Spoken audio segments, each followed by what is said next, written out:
大家好，欢迎收看扣马电竞。S13 全球总决赛瑞士轮第一轮的抽签公开之后，观众们都在迫切地期待正赛开打。LPL 赛区的4支战队被看好可以首轮全胜拿下，但 LPL 观众目前仍然比较担心 BLG。在这个过程中，开始有训练赛情报陆续公开，有2支队伍得到了更多的赞扬。韩网整合了目前提及训练赛情况的一些战队选手采访，其中有多数战队选手提到了 DK 和 G2， 其中 PSG 的选手表示，他们打过的所有训练赛对手中最难对付的是 DK。Maple 直言没有和 T1、GEN 打过 ，GEN 很强。越南队 Game 分析师表示说 DK 不想打 G2， 宁愿打 JDG。另外还透露了 G2 和 MAD 有和 BLG 打训练赛。关于 LPL 方面 ，Game 表示说 TW 训练赛赢过 WBG， 感觉 Game 比 WBG 更强。如果忽略前几天输了个0-6的话，这里显示 WBG 训练赛输过外卡，听起来确实还挺离谱的。NRG 战队采访透露，他们没有打很多训练赛，亚洲队伍表现很强，印象很深的是 T1， 然后训练赛碰到了很多特殊的 AD 选择。北美赛区方面的消息 ，C9 对阵 LCK 的训练赛表现不好，但对阵 LPL 队伍的表现还可以。有一支北美队伍打 LNG 是3-3，打 GEN 是0-6。综合来看 ，DK 应该是训练赛最大黑马。LPL 赛区队伍到目前为止的表现没有那么亮眼。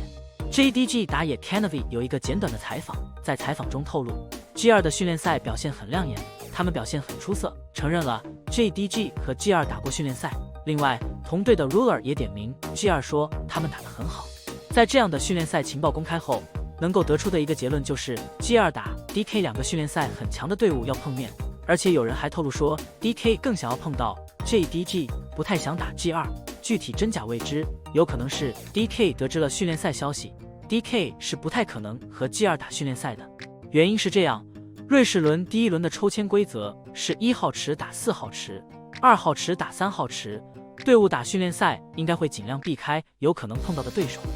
DK 方面之所以想要打 JDG， 最大可能性是觉得自己训练赛太强了，可以挫 JDG 的锐气。对于 LPL 队伍来说，好消息就是 BLG 和 JDG 都和 G2 打了训练赛 ，G2 表现很出色 ，JDG 和 BLG 应该能学到很多东西，后面慢慢改善训练赛的战术，相信训练赛就会越打越好。第一阶段各大队伍打训练赛，其实输赢都还挺正常的，关键是后续调整后的训练赛表现。还有2天时间 ，LPL 调整时间够。总体而言，以采访的赛时的画风来说，WBG 的训练赛可能没有特别出色。值得一提的是，有选手透露 WBG 在训练赛曾输给外卡，然后 Nispi 也就是 MAD 的中单给出了他认为 S13 排名 T1 级别的队伍是 JDG、GEN 和 KT， 然后是 T1、DK 和 G2， 这个排名着实让人非常意外。总结目前的训练赛情报来说，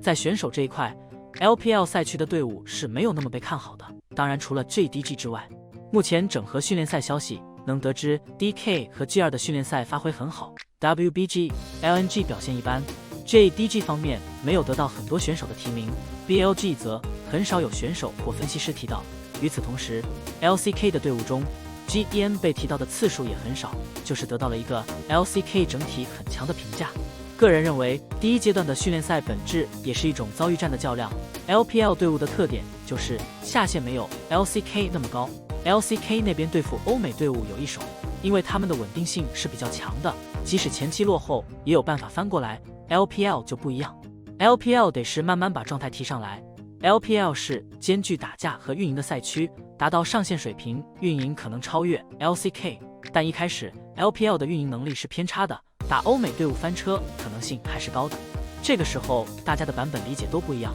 所以 LPL 和欧美赛区互有胜负，